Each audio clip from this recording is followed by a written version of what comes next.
বিজয় আর বিসর্জনে আসছে বছর আবার হবে এক সুরে সুর মিলিয়ে। Hi everyone, welcome back to my channel. আজকে তোমাদের জন্য নিয়ে চলে এসেছি দশমীর জন্য একটা মেকআপ লুক। যারা মাকে বরণ করতে চাইছো তারা ডেফিনেটলি কিন্তু বিবাহিত হও আর অবিবাহিত হও, এই মেকআপ লুকটাকে ট্রাই করতে পারো। মাত্র 200 টাকার মধ্যে এই মেকআপ লুকটা আমি কমপ্লিট করেছি।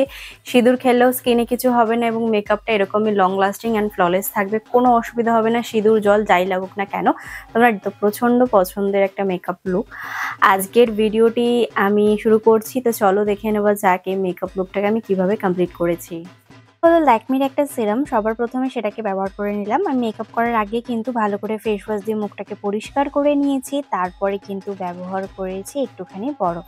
কারণ সিঁদুর খেলতে যাওয়ার সময়, বরণ করার সময় যে সিঁদুর স্কিনে ব্যবহার করা হয় সেটা অনেক সময় অনেক রকম প্রবলেম কিন্তু ফেস করতে পারে, যেমন দাগ হয়ে যেতে পারে বা যাদের একটু সেন্সিটিভ স্কিন আছে তাদের কিন্তু প্রবলেম হতে পারে। সেই কারণে স্কিন কেয়ার করে নেওয়াটা খুব দরকার। তারপরে কিন্তু আমি একটা ক্রিম ব্যবহার করলাম, আর প্রত্যেকটা প্রোডাক্টের লিঙ্ক কিন্তু আমার ডেসক্রিপশন বক্সে রয়েছে, তোমরা চাইলে ওখানে চেক আউট করতে পারো। প্রাইমার ব্যবহার করলাম কিন্তু এনভাইবের, আর যে আইব্রো কিটটা ব্যবহার করছি সেটা কিন্তু গ্ল্যাম 21-এর, প্রচণ্ড ভালো এবং খুব কম বাজেটে ভালো একটা প্রোডাক্ট। আইব্রোটাকে ভালো করে ড্র করে নিই চলো। আইব্রোটাকে ড্র করে নেওয়ার পর সুইস বিউটির একটা পেন কনসিলার নিলাম। এটাকে দিয়ে আমার আইব্রোটা যাতে একটু শার্প দেখায়, আর যেহেতু আমি আই মেকআপ করবো সেই কারণে চোখের উপর একটু কনসিলার ব্যবহার করে নিলাম। করে নেওয়ার পরে ভালো করে ব্লেন্ডিং করব। ব্লেন্ডিং করা কিন্তু খুব ইম্পর্টেন্ট। ব্লেন্ডিং কমপ্লিট হয়ে যাওয়ার পরে আমি ব্যবহার করছি এলিটিনের এই ফাউন্ডেশনটা। এটা সিসি ক্রিম বলতে পারো, সিসি ক্রিম, বিবি ক্রিম, ফাউন্ডেশন, যেটা তোমাদের কাছে অ্যাভেলেবেল রয়েছে সেটা একটু অল্প পরিমাণে ফেসের ওপর ব্যবহার করে ভালো করে ব্লেন্ডিংটা কমপ্লিট করে নেবে। কমপ্লিট হয়ে গেছে আমার এনভাইবেরই একটা স্টিক, এটার দাম মাত্র 90 টাকা। প্লিজ ট্রাই করো, আমি হাইলি রেকমেন্ড করবো, প্রচণ্ড পিগমেন্টেশন। তারপর আমার নাকটাকে একটুখানি কন্ট্রোলিং করে নিয়ে ফেসটাকে একটু রোগা দেখানোর জন্য কন্ট্রোলিং করছি। যাদের প্রয়োজন পড়ে না, ফেসটা এমনিতেই ছোট বা নাকটা খুব সুন্দর, তারা কিন্তু এটাকে স্কিপ আউটও করতে পারো, সবসময় কন্ট্রোলিং করারও প্রয়োজন নেই। তারপরে এনভাইবেরই একটা ব্লাশার ব্যবহার করছি, এটাও প্রচণ্ড ভালো।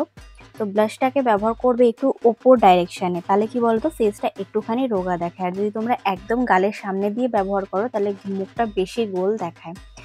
তারপরে চলে গেলাম পার্পল থেকে নেওয়া এই কম্প্যাক্ট পাউডারটা, এটাকে ফুল ফেসে ড্যাব ড্যাব করে ভালো করে বসিয়ে নিচ্ছি।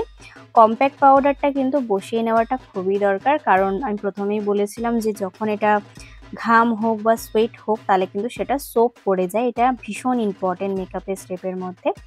তারপরে ওই সেম একটা সুইস বিউটির প্যালেট থেকে, যেখানে 3টে শেড রয়েছে ব্লাশার, হাইলাইটার, সেখান দিয়ে হাইলাইটারটাকে নিয়ে একটুখানি হাইলাইট করছি। মেকআপটাতে এমনি হাইলাইটারের প্রয়োজন ছিল না, তাও আমি করলাম।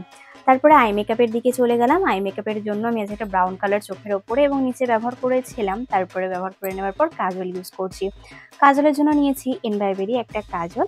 আমার ওয়াটার লাইনে ভালো করে কাজলটাকে ড্র করে নেওয়ার পরে আমি কাজলটাকে আমার চোখের কোণার দিকটা থেকে একটুখানি টানছি, টেনে জাস্ট একটুখানি লম্বা করে এবং চোখের ওপর দিকটাতে উঠে গেলাম। ভিডিওটা আস্তে আস্তে দেখলে তোমরা আমার থেকেও পারফেক্টলি পারবে। তারপর একটা ব্ল্যাক কালারের আইশ্যাডো নিয়ে আমার যে কাজলটা আমি পরেছিলাম সেটাকে একটুখানি জাস্ট ড্যাব ড্যাব করে বসিয়ে দিচ্ছি, যাতে কাজলটা কোনোভাবে ঘেটে না যায় আর স্মাচ যাতে না হয়ে যায় সেই কারণে। আজকে মাস্কারার জন্য নিয়েছিলাম ব্লু হেভেনের একটা মাস্কারা, প্রচণ্ড ভালো, কম দামের মধ্যে একদম একটা বেস্ট প্রোডাক্ট। দুর্গাপুজো কিন্তু সামনেই চলে এসছে, আর দুর্গাপুজো চলেও আসছে আবার চলেও যাবে। এত তাড়াতাড়ি দুর্গাপুজোটা এসছে না বলার বাইরে। তো লিপস্টিকটা পরছি আমি সুগারের একটা লিপস্টিক, এটা রেড কালার ছিল। তোমরা এই মেকআপ লুকটার সাথে একটু চেষ্টা করবে রেড কালার পরার। আর এই মেকআপ লুকটা কিন্তু বিবাহিত অবিবাহিত সবাই করতে পারো। আগে সবাই বলতো যে অবিবাহিতরা সিঁদুর খেলতে যেতে পারবে না, কিন্তু এখন কিন্তু অনেক পরিবর্তন হয়েছে। এখন কিন্তু অবিবাহিতরাও তোমাদের সিঁদুর খেলতে যায় এবং মাকে বরণ করতে যায়। তোমরা কিন্তু ডেফিনেটলি এই মেকআপ লুকটা ট্রাই করে দেখতে পারো, তোমাদেরকে অসাধারণ লাগবে। আমাকে কেমন লাগছে সেটাও একটুখানি কিন্তু কমেন্টে জানিয়ে দিও। শুভ বিজয়া। আশা করব তোমরা কিন্তু দেখতেই পারলে আমি ঠিক কিভাবে এই মেকআপ লুকটাই কমপ্লিট করেছি। যারা যারা মাকে বরণ করতে যাচ্ছ ডেফিনেটলি এই মেকআপ লুকটা ট্রাই করতে পারো। আর সাদা লালের শাড়ির সাথে তো জাস্ট অসাধারণ লাগবে মেকআপ লুকটা। মেকআপ লুকটা কেমন লাগলো অবশ্যই কমেন্টে জানিও। আজকের ভিডিওটিকে আমি এখানেই সমাপ্ত করলাম। আশা করবো আজকের ভিডিওটি তোমাদের ভালো লেগে যাবে এবং কাজে লেগে যাবে। যদি ভিডিওটি তোমাদের কোথাও ভালো লেগে থাকে তাহলে please like share and subscribe to my channel. Subscribe করার পর ছোট একটা বেল বাটন আছে, ওটাকে হিট করে দিও যাতে আমি কোনো নতুন ভিডিও দিলে সবার আগে নোটিফিকেশনটা তোমার কাছে আসতে পারে। Please subscribe to my channel. Thank you.